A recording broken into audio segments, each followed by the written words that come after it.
ลิปต่อไปนี้หลายคนได้เห็นก็คงจะรู้สึกดี เพราะว่าทหารอเมริกาที่พวกเขาเดินทางมาฝึกรวม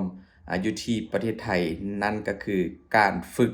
คอมราโกที่ผ่านมาทุกคนบ่าวพิมพ์ได้ไปเห็นคลิปมาหลากหลายกันเลยนะทุกคนในเมื่อได้มาประเทศไทยแล้วก็คือจะนี่บ่พ้นหนึ่งก็เรื่องของการสิมอาหารไทยแล้วก็สองการฝึกพูดการเรียนภาษาไทยของทหารอเมริกาทุกคนวันนี้มีหลากหลายอารมณ์ให้ทุกคนได้เบิ่งเห็นแล้วก็ยิ้มไปมีความสุขไปนะทุกคนว่าทหารอเมริกาเวลามาฝึกแล้วเจอกับทหารไทยมันจะเกิดอะไรขึ้นทุกคนกับมิตรภาพดีๆที่เกิดขึ้นอยู่ที่การฝึกรวมคอมบราโกที่ผ่านมานั่นก็คือการฝึกคอมบราโก2026ทุกคนมื้อนี้มีทั้งคลิปหลากหลายให้ทุกคนได้เบิ่งแล้วก็มีหลายคลิปเซอร์ไพรส์ทุกคนนะทุกคนเดี๋ยวเฮาไปรับชมคลิปพร้อมๆกันเลย Let's go มาทุกคนมาเบิ่งคลิปกันเลยก็คือเริ่มทำอิฐทุกคนเฮามาเบิ่งการเตรียมสัมภาระทุกอย่างนะห้องทหารมีการก่อนหลังจากที่เขาเดินทางมาถึงประเทศไทยทุกคนวันนี้ป้าพิมพ์มีคลิปเสียงปล่อยให้ทุกคนได้เบิ่งแบบยาวๆกันเลยกับคลิปการพูดภาษาไทยของทหารอเมริกาทุกคนที่พวกเขาได้มาร่วมฝึกคอมบราโกที่ผ่านมานะทุกคนวันนี้ก็จัดมาให้เบิ่งแบบจุกๆคนเดียวเฮาไปฟังคลิปแรกกันเลยทุกคนไป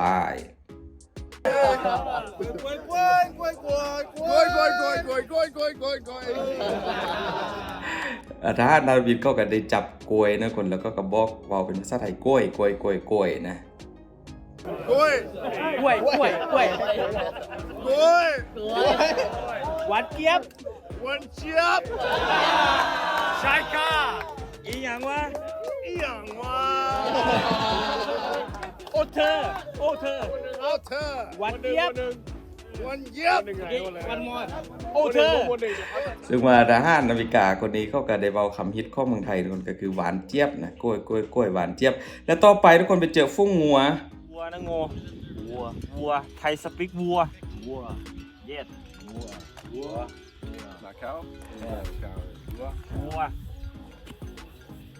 พอเจอฟุ้งงัวทหารไทยก็สอนให้บอกกับว่าวัวนะทุกคนก็คือเรียนภาษาไทยในสถานที่จริงไปโดยทุกคนต่อไปกันอีกทุกคนมาเอามาฟังบทสัมภาษณ์นี่ก็ถือออกตลกนิดนึงทุกคนประตู door ประตูเล็ก small door ประตูใหญ่ big door ประตูหนีบ jab door กับลิ้นมุกนะทุกคนลิ้นมุกทหารหวานเจี๊ยบ Hello สวัสดีครับจังชื่อซอน First Class พิมพ์เช็คจันเป็นทหารอเมริกาจันมาความสุขมาที่ได้มาที่นี้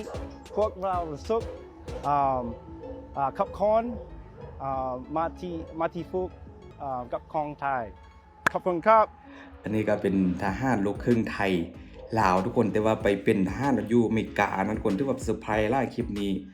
เป็นไส้เลือดลาวไส้เลือดไทยแต่ว่าเพิ่นได้ไปเป็นทหารอยู่ที่อเมริกาทุกคนแล้วได้มาฝึกร่วมคอมราโกนะทุกคนมาท่านนี้ทุกคนเมื่อได้กินกล้วยจืนกล้วยของเมืองไทยยูอีทหมูปิ้งตามด้วยข้าวเหนียวกล้วยทอดกล้วยทอดบานาน่าบานาน่าโนมันนี่โนมันนี่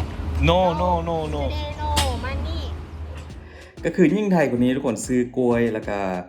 อีกตัวเมนูหนึ่งนะทุกคนมาให้ทหารอเมริกาก็จะจกเงินให้แต่ว่าเอามาให้ฟรีนะทุกคน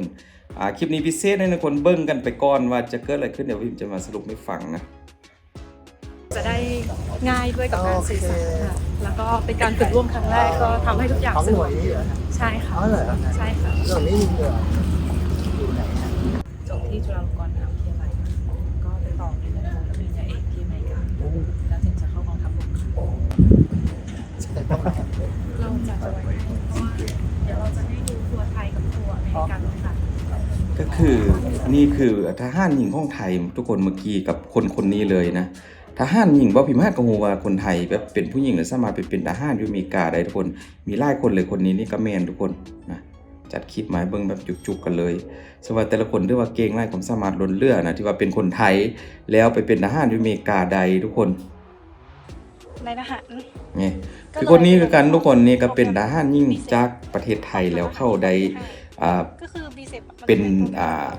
ทหารอยู่อเมริกานะทุกคนได้สำเร็จประมาณสัก3คนแหละมื้อนี้ที่ว่าพิมพ์เอาคลิปมาให้เบิ่งทุกคนก็ถือว่าเป็นอย่างที่ว่าเซอร์ไพรส์แฮงว่าพิมพ์ก็บ่เคยฮู้มาก่อนว่าผู้หญิงหรือว่าคนไทยในเอเชียเฮานี่สามารถไปเป็นทหารได้ทุกคน คนไทยนะครับแต่ว่าไปเป็นทหารอยู่ที่ออสเตรเลียนะครับนี่ทักทายชาวไทยนะครับ สวัสดีครับโค้ชชื่อนาริศครับชื่อเล่นว่ายิปซีผมเกิดเติบโตที่ประเทศออสเตรเลียนะครับ แต่ ซึ่งว่าคนนี้ก็เป็นคนอีสานนะคนลูกครึ่งไทยอีสานแต่พ่อแม่อีสานแต่ว่าไปโตอยู่ออสเตรเลียบ่เขาก็ไปเป็นทหารอยู่ที่นั่นทุกคนโอ้ยครับแฮง นี่เป็น 81st Striker Brigade ตัวนี้เป็น Ranger ตัวนี้เป็น CIB ส่วนคนนี้ทุกคนนี่ก็เข้าได้ไปเป็นทหารอยู่อเมริกากันแต่ว่าเป็นคนไทยลาวบ่ที่ว่าเป็นเลือดนะทุกคนแล้วไปเป็นทหารอยู่อเมริกาอันนี้เขาเว้าอีสานเว้าลาวนะทุกคนก็ค่อนข้างจะชัดเจนอยู่นะก็ฟังได้จับใจความได้กับบทสัมภาษณ์ผมห่างใหญ่แฮงทุกคนทหารท่านนี้เรียกว่าโอ้โหกรามนี่บ่ให้พูดถึงเลยนะซึ่งว่าแต่ละคนนี่ทุกคนเห็นนี่ก็คือเขาพูดภาษาไทยทั้งนั้นทุกคนฟังไปพร้อมกันเลยวันนี้จัดคลิปการพูดภาษาไทยของทางอเมริกา ดาวน์โหลดใหม่ ก็คือความจริงได้เพื่อนอีสานเลยอยากเล่า เดี๋ยว นะ เราฟังท่านอเมริกาท่านนี้ฮ้องเพลงชาติบ่แม่นฮ้องเพลงไทยทุกคนเป็นเพลงอะไรเดี๋ยวฟังพร้อมกันนะเป็นเพลงลูกทุ่งหลายคนก็คงจะรู้จักฟังพร้อมกันทุกคนไอ้บ่อยากเสียสายตาว่าภาพต้องเลยสิได้ความเป็นจริง เรียกว่าเป็นลูกทุ่งเพลงลูกทุ่งดังของเมืองไทยทุกคนและคนนี้ก็คือเป็นคนลาวเสื้อสายไทยเลือดไทยทุกคนพ่อลาวบ่หรือว่าแม่ลาวเนี่ยบ่ถึงกับจำบ่ได้ทุกคนเพราะว่ามีหลายคนก็ฮ้องเพลงชาติลาวให้ฟังทุกคนเดี๋ยวเราฟังไปพร้อมกันว่าเพลงชาติลาวจากทหารท่านนี้เขาจะฮ้องยังไง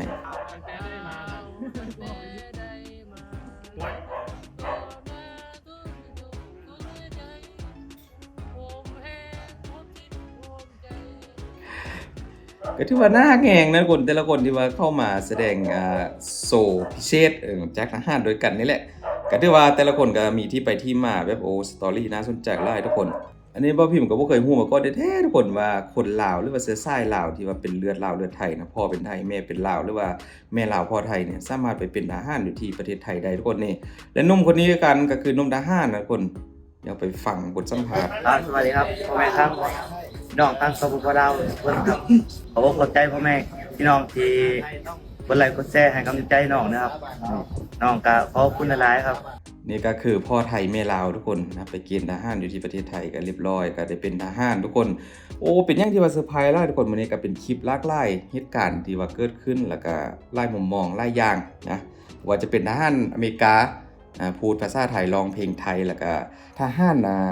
ลาวไทยนะแบบคล้ายๆเป็นลูกครึ่งนะทุกคนลูกครึ่งลาวไทยแล้วไปเป็นทหารอยู่อเมริกาโอ้โหแบบซ้ำไส้เลือดเลยบ่ทุกคนแล้วก็มีทหารลาวไทยก็คือพ่อไทยหรือแม่ไทยพ่อลาวแม่ลาวอยู่ประมาณนี้ทุกคนเห็นแล้วก็มีความรู้สึกว่าโอ้โหความผูกพันทุกคนมิตรภาพนะระหว่างหลายๆประเทศบ่ว่าจะเป็นไทยลาวแล้วก็ไทยอเมริกานะทุกคนเด้อได้เห็นแล้วก็มีความสุขหลายทุกคนวันนี้ก็เป็นคลิปที่ว่าแวกแนวนิดนึงทุกคนขอบคุณหลายๆที่ว่าอุตส่าห์เบิ่งคลิปกับคุณพิมพ์ทุกคนอาการร้อนอยู่บ้านบ่พิมพ์ทุกคน